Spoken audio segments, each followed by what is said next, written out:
Hello everyone, good morning and welcome back to my channel daily blogger ইনাজানে আবারও একটা নতুন ব্লগে তোমাদের সবাইকে অনেক অনেক ভালোবাসা ও স্বাগত জানাচ্ছি।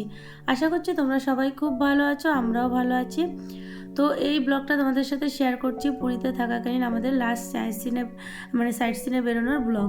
তো এটাই তোমাদের সাথে লাস্ট ব্লগ শেয়ার করবো পুরীতে থাকাকালীন, কারণ এরপরেই আমরা বাড়িতে ফিরে এসেছিলাম। মানে পরের দিন যে ব্লগটা তোমাদের সাথে শেয়ার করব সেটা হলো আমাদের বাড়ি ফেরার ব্লগ। তো যাই হোক, দেখো আমরা সকালে কিন্তু ঘুমের থেকে উঠে পড়েছি, উঠে রেডি হয়ে এদিকে বাস চলে এসেছে, সবাই মিলে উঠে পড়েছি। আজকে আমরা যাচ্ছি উদয়গিরি, খণ্ডগিরি, কোনারক সূর্য মন্দির, তারপরে নন্দনকানন, এই সমস্তটা আজকে আমরা ঘুরবো। তো সকালবেলা যেহেতু অনেকটা তাড়াতাড়ি মাম্মাকে ঘুমের থেকে তুলেছি, তো মাম্মার ঘুমটা সম্পূর্ণ হয়নি। অ্যাকচুয়ালি মাম্মার বলে না, সবারই ঘুমটা হয়নি। তো সেই কারণে আমরা যেন বাসে অনেকক্ষণ ঘুমিয়েছি, মানে যতক্ষণ না আমরা স্পটে পৌঁছেছি ততক্ষণ আমরা ঘুমিয়ে ঘুমিয়ে কাটিয়েছি। যাই হোক, দেখো রাস্তাঘাটগুলো কি সুন্দর লাগছে দেখতে। সকালবেলার মানে রোদ্দুরটা ওঠার পরে যখন আমরা বেরিয়েছি তখন অতটাও রোদ্দুর ওঠেনি, তারপরে যখন রোদ্দুরটা উঠেছে কি সুন্দর ঝলমল করছিল চারিদিকটা। আর তাছাড়াও চারিদিকটা এত পরিষ্কার পরিচ্ছন্ন, এত সুন্দর রাস্তাঘাট, ভীষণ ভালো লাগছিল দেখতে। অ্যাকচুয়ালি জগন্নাথ ধামে তো মানে ভালো হবে, শান্তিপূর্ণ পরিবেশও হবে, রাস্তাঘাট সুন্দর হবে, মানে সব মানুষরা সুন্দর হবে, সমস্তটাই সুন্দর হবে, কারণ জগন্নাথ প্রভু এখানে বাসস্থান। তো যাই হোক, আমরা কিন্তু দেখো নেমে পড়েছি, এখন আমরা যাচ্ছি কোনারক সূর্য মন্দির। তো এখানে তো প্রথম সূর্যের আলোটা নাকি এই মন্দিরে পড়ে। তো প্রচণ্ড রকমের রোদ্দুর, এখানে তাপ লাগছিল, তো সানগ্লাসটা আনতে আমি ভুলে গেছি। আর যেহেতু রাস্তাঘাটে প্রচুর ধুলোবালি উড়বে, গাড়ি ঘোড়া চলবে, তো সেই কারণে আমার জানো তোমরা যে ডাস্ট অ্যালার্জি রয়েছে। তো আমি মাস্ক একদমই খুলতে চাইছিলাম না, মানে সারাক্ষণই মাস্কটা পরেইছিলাম, কারণ অলরেডি আমার ঠান্ডা লেগে রয়েছে। তার মধ্যে যদি আবারও এরকম অ্যালার্জিটা শুরু হয় তাহলে তো আবারও প্রবলেম। তো যাই হোক, মাম্মারও সানগ্লাসটা আনতে আমি ভুলে গেছি, মানে বাসে রয়েছে, মানে নামার সময় আনতে ভুলে গেছি। অ্যাকচুয়ালি মাম্মার পাপা তাড়াহুড়োর জন্য ভুলে গেছি। যাই হোক, চলো এদিকে মাম্মাকে দেখো একটা টুপি কিনে দিয়েছি, কারণ প্রচণ্ড রোদ্দুর, ও তাকাতেই পারছিল না, সেই কারণে ওকে একটা টুপি কিনে দিলাম। তো যাই হোক, এখন মাস্কটা দেখো আমি কিন্তু খুলছি না, তো মাস্কটা একটু খুলেছিলাম জাস্ট মানে ছবি তোলার জন্য, আদারওয়াইজ আমি মাস্ক খুলিনি একদমই। তো যাই হোক, আমরা চলে এসেছি সূর্য মন্দিরে। তো মন্দিরটা দেখতে কিন্তু ভীষণ ভালো লাগছিল, দেখো তোমরাও দেখো, ভীষণ সুন্দর কিন্তু। তো তোমরা যারা যারা এসেছো তারা অবশ্যই কমেন্ট করে জানিও তোমাদের কেমন লাগলো। আমার তো ভীষণ ভালো লেগেছে। তো হয়তো কিছু সেরকম দেখার নেই, তবুও যে এই এত সুন্দর স্থাপত্য, এত সুন্দর কাজ, মানে ভিতরে কিছুই নেই কিন্তু কিন্তু মন্দিরটা যে করেছে এত সুন্দর, মানে কারুকার্যগুলো, সেগুলোই দেখতে ভীষণ ভালো লাগছিল। যাই হোক, মামার পাপার ভীষণ কষ্ট হয়ে গেছিলো জানো তো, এই যে মানে সিঁড়িগুলোতে ওঠা, মাম্মাকে কোলে নিয়ে নিয়ে, আমি তো নিতে পারছিলাম না, ব্যাগপত্র আমার কাছে ছিল, তাছাড়াও আমি ওকে নিয়ে পারতামও না, তো ওর বাবাই সমস্ত টাইমটা ওকে নিয়েছে। যাই হোক, আমরা সিঁড়ির থেকে উঠে আবার নিচের দিকে নামলাম। তো এখানে আমরা একটু ফটো তুলবো, চারিদিকটা দেখো তোমাদের দেখাচ্ছি কি সুন্দর পরিবেশ, আর কত লোকজন এসেছে। মানে তখন আর না, মানে বাড়ির চিন্তাভাবনা কিছুই ছিল না, কত ভালো লাগছিল। আর বাড়িতে আসার পরে না, কি বলবো, সংসার এই কটা দিন বেশ ভালোই ছিলাম। যাই হোক, এখানে দেখো এই যে একটা গাছ রয়েছে, বট গাছ, তো সবাই দাঁড়িয়ে ছিল, ওর নিচে ছায়া ছিল। তো এইখানে এই যে চাকাগুলোর মতো করা রয়েছে, অ্যাকচুয়ালি এটা একটা রথের প্যাটার্নেই করা। তো রথের চাকাগুলো যে রয়েছে তার পাশে দাঁড়িয়ে সবাই ছবি তুলছিল। তো যে কটা চাকা ছিল সমস্ত চাকার পাশেই যেন মানে লোকজন ভর্তি ছিল। তো তোমার মানে মাম্মার পাপা বলছিল যে তুমি ছবি তুলো, আমি বলছি না না, এত লোকজন দরকার নেই, তুমি আর মাম্মা দাঁড়াও, তুমি মাম্মাকে একটা ছবি তুলে দিচ্ছি। তো যাই হোক, মাম্মাকে আর মাম্মার পাপাকে ছবি তুলে দিয়েছি। আর এখানে দেখো যে মাম্মাকে টুপিটা মানে কিনে দিয়েছি, কিন্তু ওর এই গার্ডারটা না অনেকটা ঢিলা, তো তার মধ্যে আবার টেনে টেনে ঢিলা করছে জানো তো। তো যাই হোক, আমরা এখান থেকে একটু জল নিলাম, এখানে জলটা বেশ ভালো কিন্তু জানো তো, বৃন্দাবনে মানে পুরীর যেখানে আমরা হোটেলে রয়েছি ওখানে জলটা একদমই ভালো না, তবে ট্যাঙ্কির যে জলটা সেই জলটা ভালো, কিন্তু খাওয়ার জলটা একদমই বাজে। তবু খেতে হচ্ছে, কিছু করার নেই। যাই হোক, তারপরে আমরা এখানে চলে এসেছি উদয়গিরি, খণ্ডগিরি। এখানে তো মানে বেকার, আমার সত্যি বেকার লেগেছে। শুধুমাত্র মানে পাহাড়ের উপর ওঠো, আর পাহাড়ের সিঁড়িগুলো তো মানে প্রপার ঠিকঠাক না। তো এখানে আমি অর্ধেক উঠে জানো না আর উঠিনি, দাঁড়িয়েছিলাম। তো মাম্মার পাপা উঠেছিল, মাম্মাকে নিয়ে আমি দাঁড়িয়েছিলাম। মানে কি বলবো, এখানে ওঠা মানে পা হাত পা তো ব্যথা, তারপরেও মানে উঠে কিছুই নেই, মানে বেকার লেগেছে আমার। তো প্রথমে এখানে আমরা আসতে চাইছিলাম না, আমরা ভেবেছিলাম একবারেই নন্দনকানন যাব। তো যাই হোক, অনেকে বলছিল মানে সবার তো মতামত সমান না, তো সবাই বলছিল না আমরা যাব উদয়গিরি খণ্ডগিরি। তো যাই হোক, শুধু এখান থেকে আমার ভিউটাই ভালো লেগেছে, আর কিছুই আমার ভালো লাগেনি। যাই হোক, তারপরে আমরা এখান থেকে ডিরেক্ট নন্দনকানন চলে গিয়েছিলাম। তো এখানে কয়েকটা ফটো তোলা হলো মাম্মার পাপার। দেখো ভিউটা কিন্তু ভীষণ সুন্দর লাগছে জানো তো দেখতে। তো আমরা এখানে আমি আর মাম্মা বসেছিলাম, আর মাম্মা কী করছিল জানো, যেই নামছিল মানে যারা নামছিল তাদেরকে ডেকে ডেকে বলছে জয় জগন্নাথ, আর সবাই ওকে দেখে দেখে বলছে মানে জয় জগন্নাথ।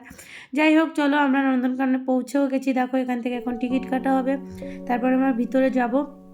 তো এখানেই সব থেকে বেশি আনন্দ করেছি আমরা, আর বাচ্চা কাচ্চাগুলো ভীষণ মজা পেয়েছে, কারণ এখানে দেখার মতো অনেক কিছু আছে।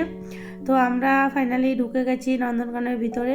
আর জঙ্গল সাফারি করব ভেবেছিলাম, কিন্তু জানো তো আমাদের পৌঁছাতে অনেকটা লেট হয়ে গেছিলো। সেই কারণে আমরা যদি জঙ্গল সাফারি করতে যেতাম তাহলে আরও বেশি লেট হয়ে যেত, আর অ্যাকচুয়ালি অন্ধকারের মধ্যে কী দেখবো।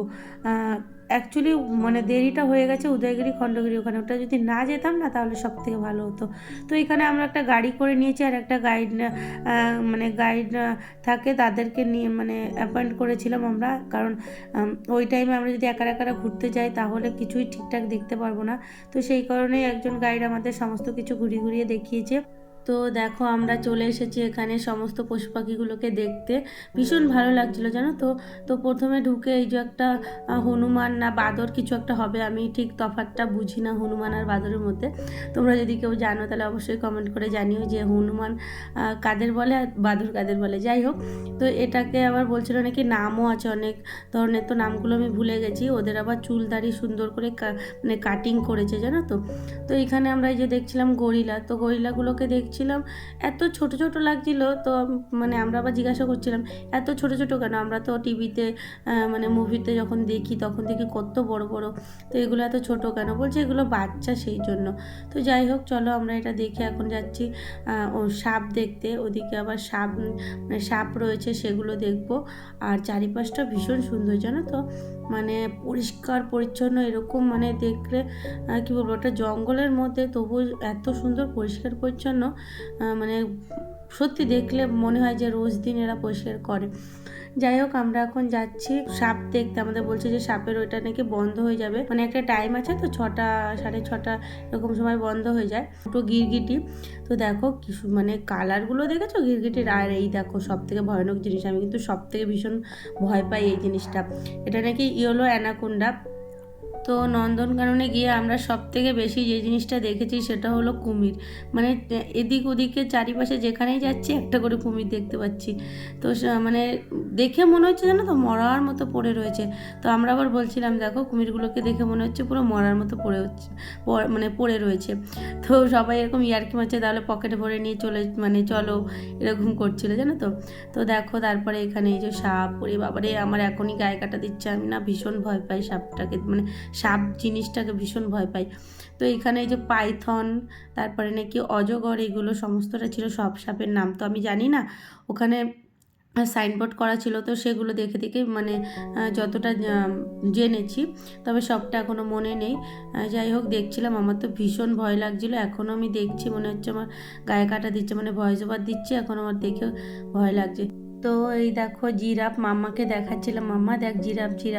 অ্যাকচুয়ালি আমরা জিরাফটা মানে দাঁড়িয়ে থেকে দেখিনি, গাড়িতে চলতেই দেখতে পাচ্ছিলাম, সেই কারণে আর নামিনি, কারণ ওই সমস্তটা যদি নেমে দেখতে যাই তাহলে অনেক লেট হয়ে যাবে, আর আমাদের মেইন মোটিভ ছিল টাইগার দেখা।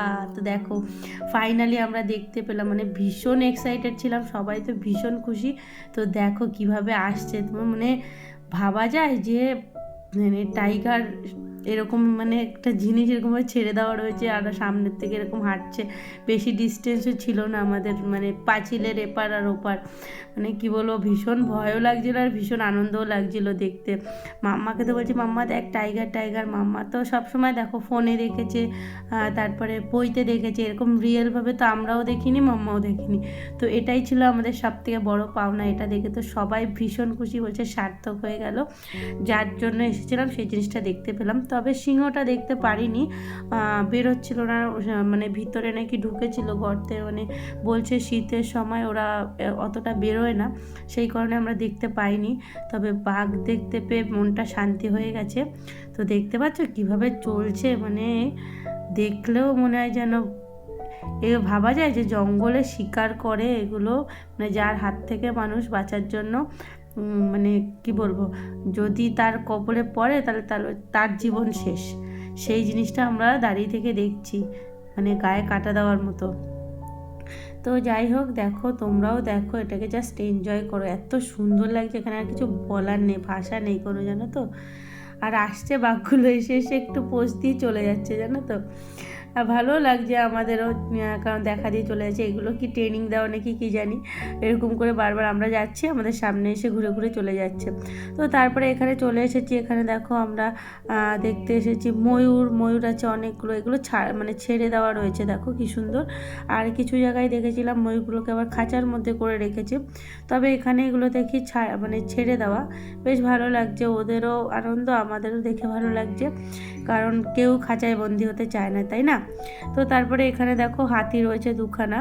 তো মাম্মাকে আবার দেখাচ্ছিলাম, মাম্মা এলিফ্যান্ট, মাম্মাও তো ওই ছবিতে দেখেছে, তো সেইভাবে তো কখনো দেখেনি, তো ওকে দেখালাম, দেখ বাবা কি সুন্দর লাগছে এলিফ্যান্টগুলোকে। তো মাম্মা সত্যি কথা ভীষণ খুশি হয়েছে এগুলো দেখে, মানে রিয়েলি জিনিসগুলো দেখতে পেলে কার না খুশি লাগে বলো। তারপরে আমরা মাছ দেখতে ঢুকেছিলাম, এখানে বিভিন্ন ধরনের ভীষণ সুন্দর সুন্দর মাছ ছিল। আর আমরা দেখার পরে, মানে আমরাই ছিলাম লাস্ট, তারপরে বন্ধ করে দিয়েছে, মানে আমরা বেরিয়েছি, ওরা দরজাটাও বন্ধ করে দিয়েছে, এরকম একটা ব্যাপার। তো আরেকটু লেট করে গেলে আমরা দেখতে পেতাম না। সত্যি কথা বলতে, যে গার্ডটা আমাদের নিয়ে গিয়েছিলেন, উনি ভীষণ মানে সুন্দরভাবে আমাদের দেখিয়েছে, বুঝিয়েছেন, সমস্তটা বলেছে, ওনার কারণেই এত কিছু আমরা মানে দেখতে পেরেছি ওইটুকুনি সময়ের মধ্যে।